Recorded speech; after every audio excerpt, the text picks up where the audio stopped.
One Piece chapter 1072. Now, it's definitely been a while, guys, ever since the last break, and we've got into a new year, so hopefully you guys had a good new year. But we are definitely back to the regular One Piece schedule, and today we're going to be talking about One Piece chapter 1072. And again, coming off of the 2-week break that we just had, I think this chapter was actually decent because we had a little bit of setup here and there, and also a plot twist towards the end of the chapter, which we will get to. But as I mentioned before, this chapter was mainly set up towards things that are to come, and I will say that there are a lot of things that are going on right now, and as to how these things are going to correlate to each other is going to be interesting as well, because I think Oda is trying to wrap everything up together, right? Because these things happening in different places definitely are connected, right? So we'll see where this is going. But before I keep going, guys, I'd appreciate it if you dropped a like on this video, hit the bell if you want to get notified for future content, and subscribe to the channel if you're new here. Now, one of the things I always questioned was how Oda was going to show Kuma's backstory, right? And I think ever since we got into this arc, it's been very evident that Oda was setting it up, especially given the fact that Bonnie was in this arc and she has ties to Kuma, as well as the revolutionaries being somewhat a part of this, right? So we knew something was coming, but we weren't sure how Oda was going to depict it. Now, we did know that Vegapunk did know some things here and there because he worked with Kuma for a very long time, but I think even Vegapunk doesn't have the answers to some things, right? But in this chapter, it seems like we're getting closer and closer to what Kuma is trying to achieve and the origins as to why he chose to do the things that he did. Because Kuma is a very weird figure in which we have so many titles that are affiliated with him that makes no sense. Because on one side you have Kuma being a tyrant, and then you have Sabo saying that Kuma is a nice person. So there's a lot of conflicting elements within Kuma's story that we don't know about yet. And so it seems like we're finally diving into that. And earlier in the chapter, we do have a scene with Bonnie and Vegapunk in which they talk about why Kuma did what he did, right? Turn himself into a robot and essentially gave away his humanity, right? But Vegapunk tells her that he made a promise to Kuma not to say anything. And of course, Bonnie doesn't accept this. And this eventually leads her to a room with a paw symbol on it, which more than likely is Kuma's room. And here she finds a giant paw bubble, which is very similar to the one that was extracted out of Luffy's body, right? And initially, Vegapunk did tell Bonnie that that was Kuma's pain and not to touch it because she could die from it. But I think he was trying to scare her away because he didn't want her to find out what happened to Kuma. And this is definitely a very interesting way to leeway into a flashback because it solves two things at the same time, right? Because not only would we get Kuma's backstory being fully fleshed out here,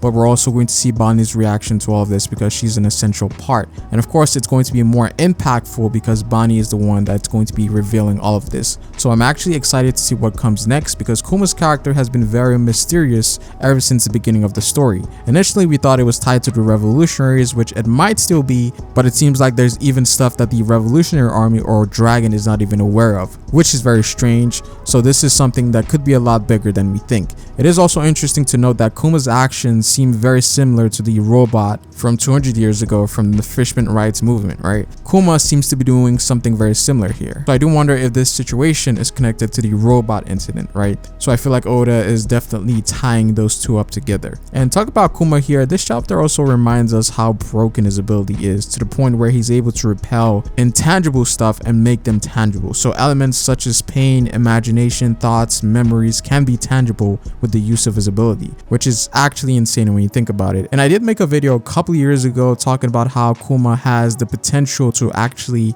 repel his own memories for some purpose, and it's cool that we're actually seeing that being realized here. So overall, I will say that this is very interesting. We do also get a very interesting dialogue between Kuma and Vegapunk in which they talk about the soul, and apparently they mention that when a person dies, 21 grams of mass is lost, and that 21 grams is actually the soul leaving the person's body, which would essentially confirm that souls do exist within the One Piece world. And I think this is something that for the most part we were aware of, right? That soul does exist within this world, and abilities like haki, willpower makes this very evident, as well as the souls within Devil Fruit, as that is an actual thing. And this is very interesting when you think about it, because we know that Devil Fruits are born from the imaginations of people, and we know that Kuma has the ability to turn intangible elements into tangible ones. So what if Kuma's Devil Fruit is like essential into making actual Devil Fruits, because he can take the imagination of a person and then sort of imbue it into a Devil Fruit, if that makes any sense. The repel Devil Fruit might actually have a a lot of lore behind it because of its traits of making things tangible, because this could be the key as to why devil fruits were born, or at least why some of them were. So Oda could definitely be hinting towards that, but we'll see what comes out of this. Now moving on to CP0 versus the Straw Hats. Now for the most part there still seems to be a standstill, but it seems like the Seraphims have actually made their way into the dome, and they did this while the barriers were down. And interestingly, they do also mention that the Seraphims can actually make rational decisions on their own and don't necessarily need to be ordered all the time, which again proves that they are essentially sentient, right? I feel like this definitely sets up the idea of them fully becoming self-functional later on in the story. Now as far as who has the advantage here, it's hard to say, because even though Rob Lucci has the order on them right now, any Vegapunk can just come out and take the claim from him. But of course Rob Lucci realizes this and orders them to destroy the phase, which is weird because earlier on they did state that they shouldn't destroy anything in Vegapunk's lab, but I think Rob Lucci is just sort of doing his own thing right now. We do also get to see a rematch between Kaku and Zoro. Of course a throwback just like Luffy and Lucci, and to nobody's surprise Kaku is also awakened, because we do see the black sash or cloak behind him. And I think this is definitely Oda's way of telling us which characters moving forward that are Zoans are awakened. Now, I didn't think Kaku was going to be awakened, but I wasn't going to be surprised that he was awakened. And again, this really puts the Beast Pirates to shame, honestly, because this apparently confirms that none of them were awakened if Rob Lucci wasn't enough. So again, it seems like this divine sash or cloak is proof of Zoan awakenings that are legitimate. And again, I'm not really mad about the Beast Pirates, but again, there could have been definitely much more to them. I mean, even Kaido's a bit questionable now. Now, when it comes to Zoro and Kaku, this seems to be a more even exchange, more so than Luffy versus Lucci. Granted, there's only 2 panels of this fight, so that we can't really go off of that, but it seems like Zoro does have the edge here because he does overwhelm Kaku at some point, but Kaku for the most part seems unfazed. But again, I'm not really worried about Zoro at this point because Zoro has just been through so much, right? Now we finally get towards the end of the chapter, in which we get a massive reveal here, in which we come to find out that Stussy is actually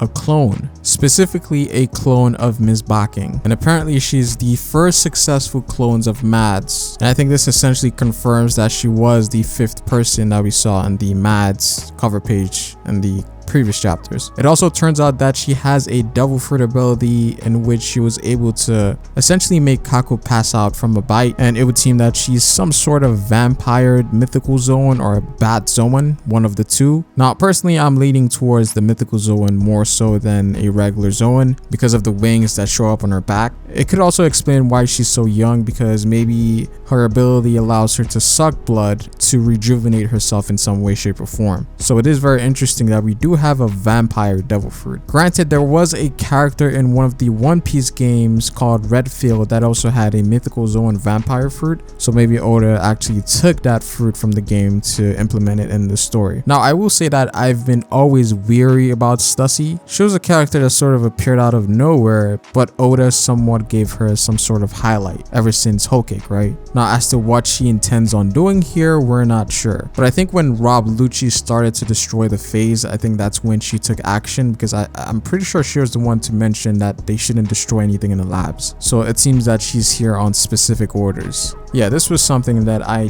definitely did not see coming. Now they did also mention that she was the first successful experiment, so I wonder if there's other clones roaming out there, because I'd like to believe that if she's successful, then they must have found a way to perfect cloning in some way, shape, or form, and then they would start cloning other individuals. So I wonder if Zoro is actually a clone of Ryuma. Now I don't personally think so, but I definitely see people sort of pushing that idea into the front light. But overall, this was a very interesting chapter, especially coming off of the break. If anything, this is set up to what is to come, so I am definitely looking forward to that. But that is pretty much it for this video, guys. I'd appreciate it if you dropped a like on this video. Comment down below what you guys think.